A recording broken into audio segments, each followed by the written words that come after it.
There are moments in life when the universe arranges itself into something so precise, so geometrically perfect, that it feels less like coincidence and more like architecture.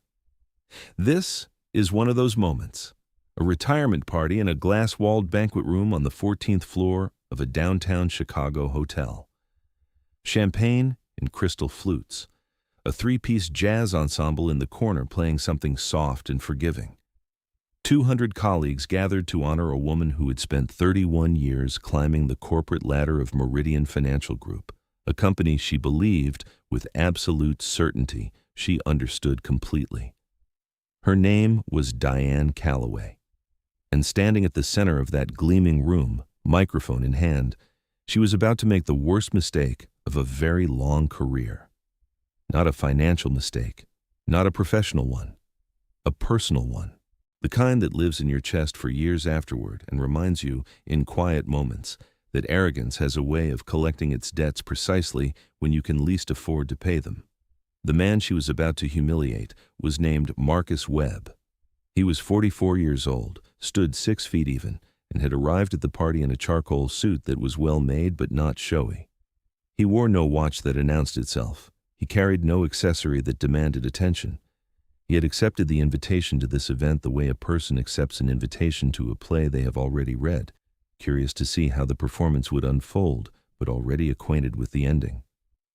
Marcus and Diane had been together for 4 years, once upon a time. They had been, for a brief and complicated window, the kind of couple that other couples looked at and assumed were permanent. They were not permanent. They ended badly, as certain things do. And the specifics of that ending matter, not for gossip's sake, but because they explain everything that followed. Before we get there, if you are watching this for the first time, welcome. Hit that like button because this story earns it. Subscribe if you want more. And tell me in the comments, where are you watching from tonight? Because this one is going to stay with you. Now, let's go back to the beginning. Marcus Webb had grown up in the south side of Chicago, the son of a postal worker and a school librarian in a household where money was a subject discussed with great seriousness and great scarcity. He had been a quiet child and a ferocious student, the kind of boy who read economics textbooks the way other boys read comic books, not because anyone told him to, but because the logic of systems fascinated him, how things connected, how value moved through the world like water through an unseen aquifer, surfacing in unexpected places. He attended the University of Illinois on a partial scholarship, supplemented by 2 part-time jobs, and graduated with a degree in finance and a GPA that earned him a brief courteous handshake from the dean. He went directly into the workforce, not into investment banking as many of his classmates did, but into the less glamorous and considerably more instructive world of corporate restructuring. He worked for a consulting firm that was hired by companies in distress, businesses that had grown poorly, managed carelessly, or simply been overtaken by time. His job was to understand them, dissect them, and propose what they might become if they shed what was killing them. He was exceptionally good at it. By his mid-30s, Marcus had left the consulting firm and begun something of his own, a private equity holding company he called Northgate Capital. The name was chosen because it sounded solid without sounding ostentatious, which was exactly how Marcus preferred to operate. Northgate's model was straightforward: identify mid-size financial services firms that were undervalued, acquire controlling stakes quietly, install better operational structures, and grow them. Not by dramatic gesture, not by press release, by the slow, patient accumulation of good decisions. Meridian Financial Group had come into Northgate's portfolio 4 years prior, acquired through a series of transactions that were entirely legal, entirely documented, and entirely invisible to the 412 employees who showed up every morning to work there. The acquisition had been handled through a holding structure that kept Northgate's name off the public-facing corporate filings. This was not unusual in private equity. It was, in fact, standard practice. The employees of Meridian knew they had new ownership. They did not know, specifically, who that ownership was. Marcus had no particular reason to announce himself. He had installed a capable CEO, a woman named Patricia Owens, who had rebuilt the firm's middle management structure with quiet efficiency. He had attended board meetings twice a year in a conference room on the 32nd floor. He had reviewed quarterly reports and offered strategic direction, and he had, for the most part, remained what he preferred to be, invisible. He had met Diane Calloway during his third year of owning Meridian at a charity gala he attended as a guest of Patricia Owens. Diane had been, at that point, the senior vice president of client relations, a position she had earned over 26 years and held with considerable pride. She was 52, polished, and possessed of a social confidence that Marcus had initially found attractive. She moved through rooms the way people move through rooms when they have been told, repeatedly and over many years, that they belong in them. They began dating quietly, and for a time it was good. Marcus appreciated her ambition. She appreciated, she said, his intelligence. What she did not appreciate, what she made clear in ways both direct and ambient as the months accumulated, was what she perceived as his lack of stature, his unwillingness to perform success.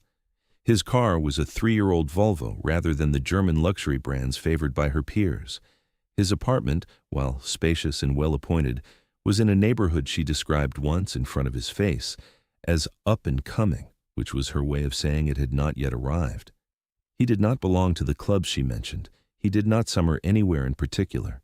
He worked apparently in private equity, but without the accompanying mythology, the city offices with panoramic views, the business profiles in regional magazines, the visible trappings of a man who had made it. She began over time to make small adjustments to how she introduced him at social events. He went from "my partner Marcus" to "a friend of mine in finance," to, on one notable occasion at a dinner with her senior colleagues, simply "Marcus, who's between things," whereas he had heard that last one from across the table, over the candles and the wine, and he had watched her laugh with her colleagues as though she had said something clever and fond, and he had understood, with the clarity that comes from seeing a thing you have been trying not to see, exactly what she thought of him. He had not corrected her. He had smiled and lifted his glass and said nothing. The relationship ended 6 months later, when Diane sat him down in his living room, the one in the neighborhood that had not yet arrived, and explained that she had given it a great deal of thought and felt that they were at different stages of life, that she was at the height of her career, surrounded by people of a certain caliber, and that she needed a partner who reflected that environment. She said this kindly, or at least with the practiced gentleness of someone who had rehearsed it. She said she thought he was a lovely person. She said she hoped he would find his footing. Marcus had listened to all of this with his hands folded in his lap and his face composed into something neutral and unreadable. When she finished, he had nodded once, slowly, and said, "I understand." And then he had walked her to the door and watched her go, and stood in his apartment for a long moment in the silence she left behind. He had not been devastated. He had been, if he was honest with himself, relieved, the way you are relieved when a thing you have been carrying finally names itself, so you can set it down. What lingered was not heartbreak exactly. It was something quieter and more durable. The particular sting of having been judged and found insufficient by someone who did not have enough information to judge. He told himself it did not matter, and mostly it did not. Marcus was not a man who nursed wounds into weapons. He went back to his work. Northgate continued to grow. Meridian continued to perform. 2 years passed, and then one more, and then Diane Calloway announced her retirement, and the company that employed her sent its people into motion to arrange the party on the 14th floor, and an invitation, through an administrative chain that eventually reached Northgate's offices, landed on Marcus Webb's desk. He had looked at the invitation for a long moment, the name, the date, the hotel. He thought about not going. He thought about it seriously. And then, with the same calm practicality he brought to all decisions, he assessed the situation and concluded that he had a legitimate reason to attend, as the majority shareholder of the company being represented at the event, and that declining because of personal history would be the sort of small avoidant gesture that was beneath him. He RSVP'd, yes. He selected the charcoal suit. He arrived at the party at 7:15, helped himself to a glass of water from a passing tray, and found a position near the back of the room where he could observe without being immediately observed. The room was full. 200 people, give or take, in the kind of professional social configuration that these events produce, clusters of colleagues, loosely hierarchical, arranged around a central space where the honoree moved with the proprietary ease of someone who has built a territory over 3 decades. Diane looked well. She was 60 years old and carried it with the same polished assurance she had always carried everything. Her silver hair was immaculate. Her dress was the color of deep water. She worked the room with efficiency and warmth in equal measure, the way practiced executives work rooms: eye contact, the light hand on the arm, the name remembered, the shared laugh. Marcus watched and felt nothing in particular. The jazz was pleasant, the lighting was good. He spoke briefly with 2 of Meridian's regional managers who recognized him from board meetings and whose discretion he trusted implicitly. He ate something from a passing tray. He waited. Patricia Owens found him near the windows at 7:30. She was a compact, energetic woman in her late 40s with a dry sense of humor and a mind that moved quickly. "You came," she said, with the inflection of someone who had doubted it. "I came," Marcus confirmed. "She doesn't know," Patricia said, meaning Diane, meaning his ownership of the company. "No reason she would," Marcus said. "The holding structure keeps us—" "I know what it does," Patricia said. She looked at him steadily. "You know what's going to happen when they do the toast portion." "I have some idea," Marcus said. Patricia pressed her lips together in a way that was not quite a smile and looked back out at the room. "I want it on the record that I recommended we send a card." Marcus made a sound that was almost a laugh. They stood together at the windows and watched the room fill toward the moment that was coming. 30 minutes later, the event coordinator moved to the microphone and called for attention, and the jazz trio lowered their instruments, and 200 people turned to face the front of the room where Diane Calloway stood beside a podium, a fresh glass of champagne in her hand, her face luminous with the particular joy of being genuinely celebrated. The speeches began. There were 5 of them. Her department head spoke about her vision. A longtime client sent a video tribute. Her administrative assistant of 11 years cried quietly and without apology while describing how Diane had advocated for her during a difficult year. The room listened and applauded and refilled their glasses, and Marcus stood at the back and listened too, with the attention he brought to all things, and acknowledged to himself that the professional portrait being painted was accurate. Whatever her personal failures, Diane Calloway had been good at her job. That was worth acknowledging. Then the microphone was passed to Diane herself. She began well. She thanked people by name with specificity and grace. She talked about what it meant to spend 31 years building something alongside people you respected. She made one joke about expense reports that landed cleanly. She was, in this moment, entirely the polished executive she had spent a lifetime becoming. And then she paused, and she smiled, and she said, "I do want to take a moment because a retirement party is one of those rare occasions when you're allowed to say a few things that normal professional protocol would prevent." The room laughed warmly. Patricia, beside Marcus, went very still. "I've spent 31 years at Meridian," Diane continued, "and in that time I've watched this company be owned and sold and restructured and reoriented more times than I can count. And every time I've had to smile at the suits who came in convinced they understood what we do when really—" She paused for effect and the room leaned in. "Really, they were just moving numbers around on a spreadsheet while the rest of us did the actual work." Polite laughter from the room, nervous laughter from a few people near the front who had seen something they could not quite name on Patricia Owens's face. Diane smiled and turned, and her gaze moved across the room in the sweeping, theatrical way of practiced speakers, and then her eyes found Marcus Webb standing at the back near the windows, and something changed in her expression. Not recognition, exactly, but amusement of a particular kind. "Case in point," she said, her voice carrying perfectly through the sound system. "Some of you may be curious about the man standing in the back who appeared on the guest list, apparently as a representative of whoever happens to own us this week. No offense intended to whoever that is, of course." Another laugh from the room. "But I will say, Marcus," his name, spoken into a microphone, into 200 ears, "I didn't realize they were letting consultants crash retirement parties these days. Did you at least bring a spreadsheet?" The room laughed. Not cruelly. They did not know enough to be cruel. They laughed because Diane Calloway had 31 years of social capital in that room, and she had delivered the line with the confidence of someone who knew it would land. It landed. Marcus stood still. His expression did not change. He held his water glass with the same relaxed ease with which he had been holding it.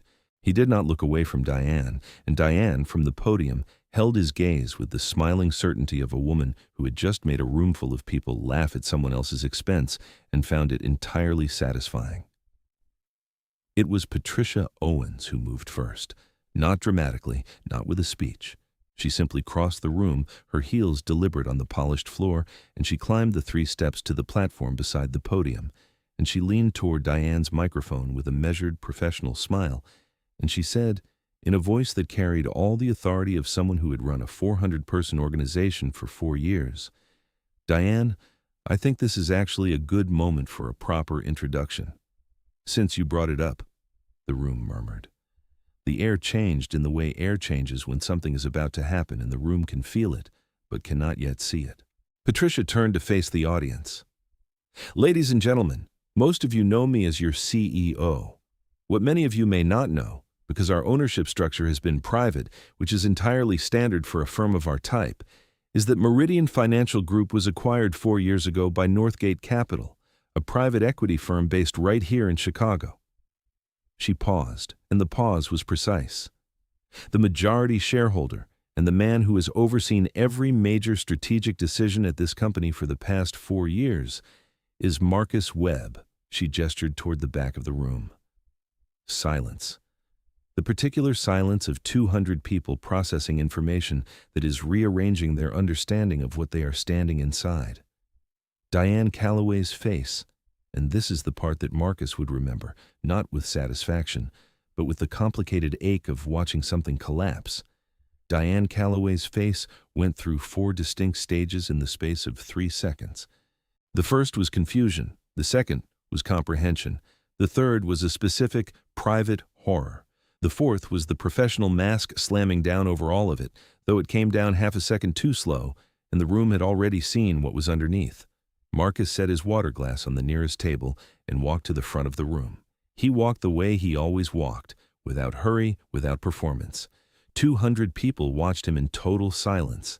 He reached the platform and took the microphone from Patricia with a brief, grateful nod, and he turned to face the room, and he smiled. Not triumphantly, not with edges.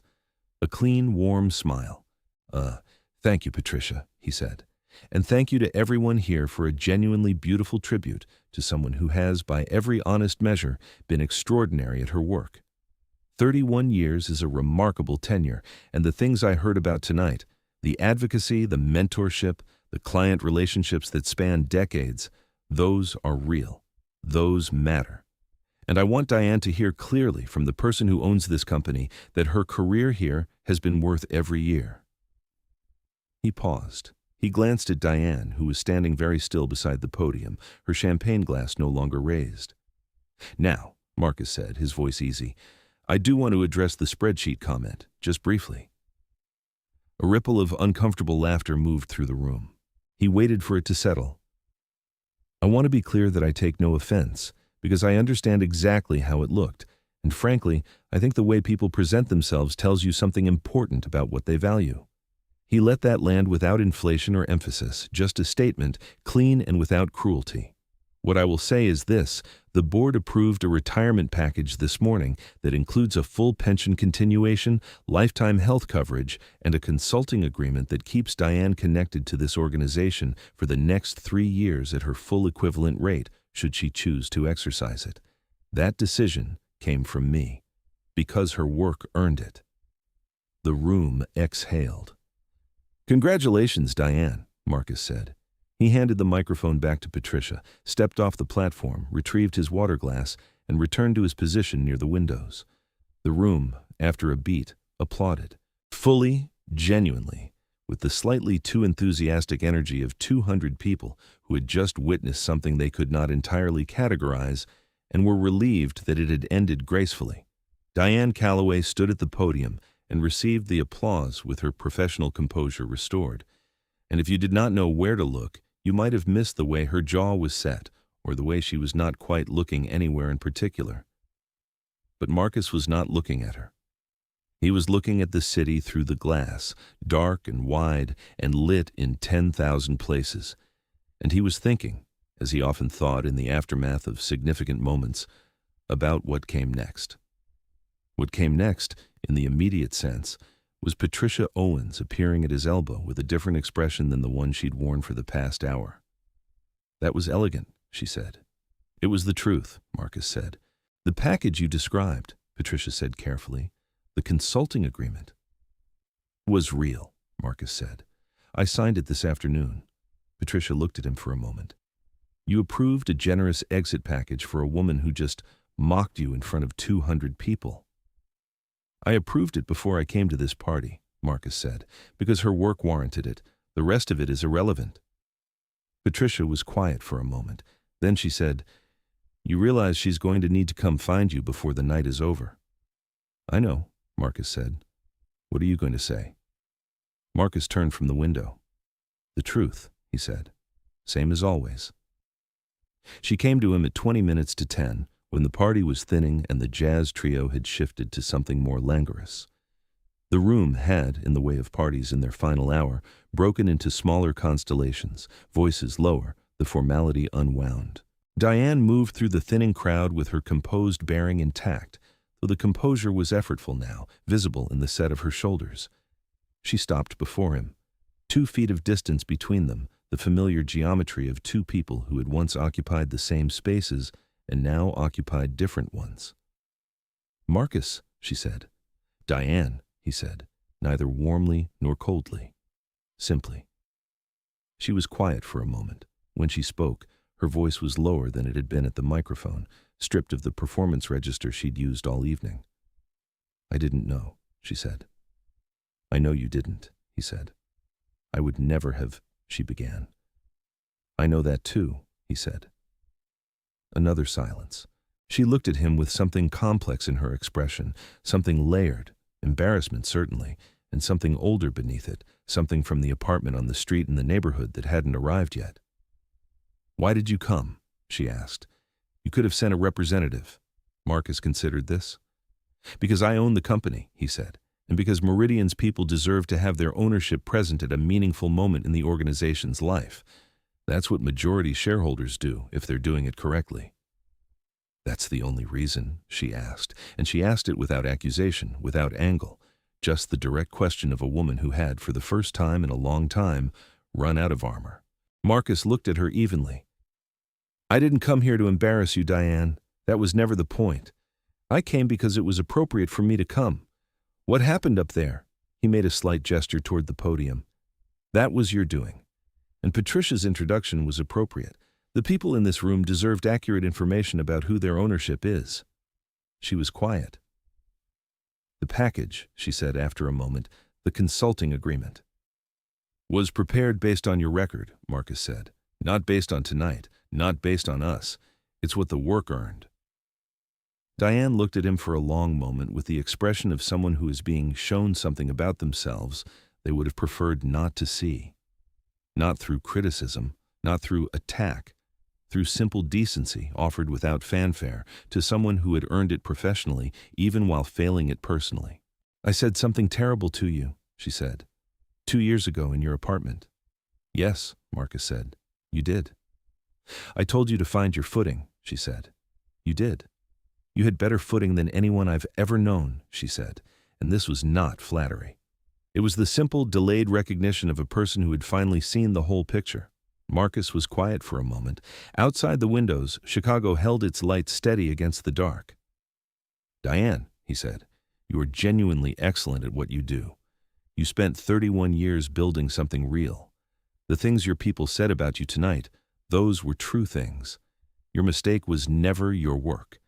It was the way you measured people, not by what they were, but by what they appeared to be." He let that rest between them, not as a wound, but as a fact. That's a costly habit. She did not disagree. "The consulting agreement is real," Marcus said. "If you want it, call Patricia on Monday. The terms stand." He set his water glass down on the nearest table, nodded once, the same single steady nod he had given her 2 years ago in his apartment when she told him to find his footing.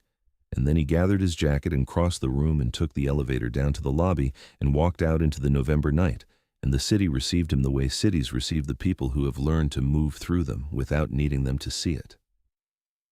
He walked 4 blocks to where his 3-year-old Volvo was parked. He had a car service on account, but he preferred when the weather was reasonable and the night was quiet to drive himself. And he sat in the dark of the car for a moment before starting the engine, his hands resting on the steering wheel, the city lights refracting through the windshield into something abstract and bright. He thought about his mother, the librarian, who had told him once when he was 11 years old and had come home furious about a teacher who had dismissed his answer in class. She had sat him down and said, with the patience of a woman who had spent 30 years watching children discover what they were made of, "Marcus, the world is full of people who will see the cover and never read the book. You don't educate them by arguing. You educate them by becoming something they can't argue with." He had not fully understood it then. He understood it perfectly now. He started the engine and drove. In the weeks that followed, the party settled into the organizational memory of Meridian the way significant events do, not loudly, but permanently. The story circulated through the departments with the whispered energy of something too good to not be told. The version that emerged, refined by retelling, was accurate in its essentials.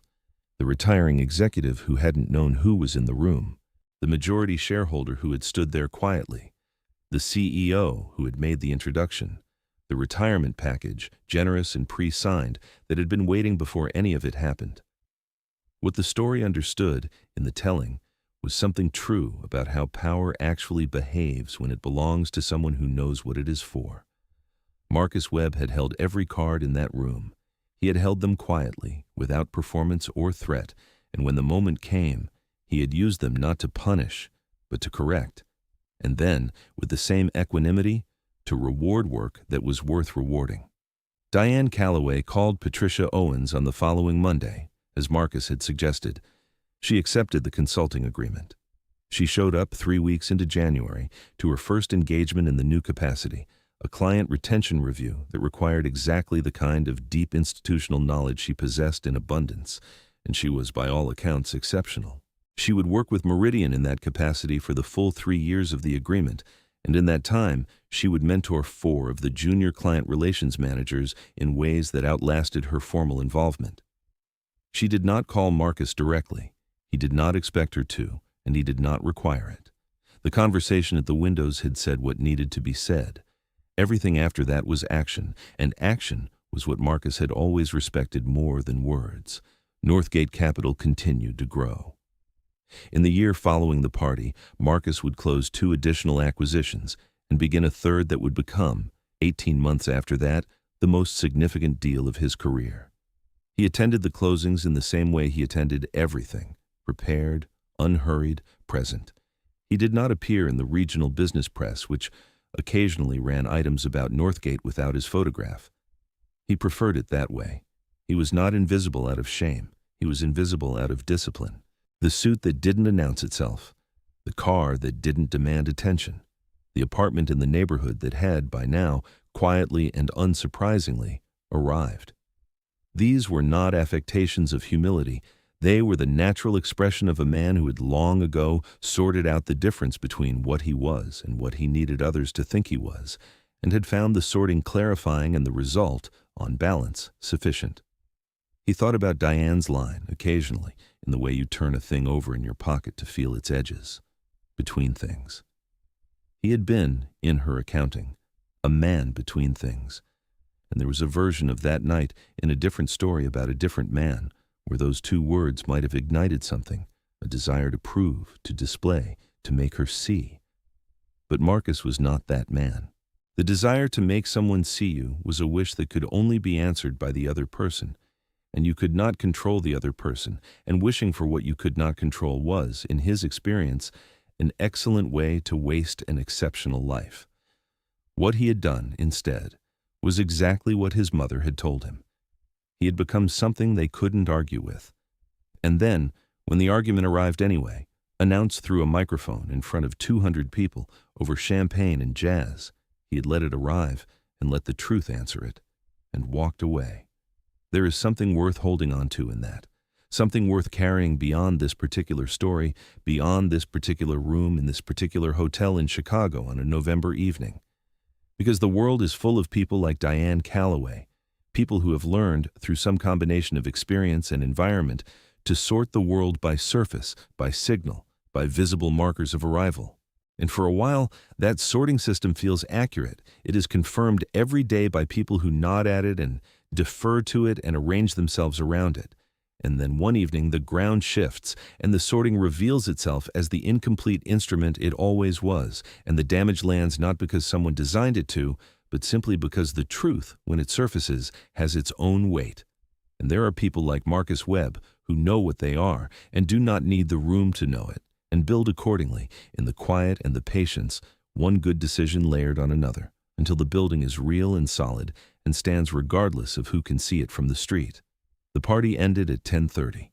The jazz trio packed their instruments. The hotel staff moved through the room collecting glasses and folding napkins and restoring the space to its neutral waiting state. Diane Calloway accepted a last round of congratulations from the people who had worked beside her for decades, and she was warm and present in all of it, because that part of her was genuine. She rode the elevator down with 3 of her former department heads, and they spilled into the hotel lobby still laughing about something someone had said during the toasts, and she stood for a moment in the cold air of the revolving door, the November night taking her breath briefly, and she looked out at the city. She thought about a man she had once told to find his footing. She thought about a consulting agreement sitting in her inbox. She thought about the particular feeling of being seen, not flattered, not blamed, but simply accurately seen by someone whose opinion of you understood too late had always mattered. She walked to her car. The city held steady. The night did what nights do, and somewhere 4 blocks west, a charcoal suit drove home. Now, if this story stayed with you, and I think it did, I want to hear from you. Have you ever been underestimated by someone who didn't have the full picture? Have you ever been in a room where the truth arrived without warning and changed everything? Leave it in the comments. I genuinely want to know. And if you watched this all the way to the end, do me one small favor. Hit the like button. It's a simple thing, and it means more than you know. Subscribe so you're here for the next one, because the next one is already building, and it is worth your time. I'll see you there.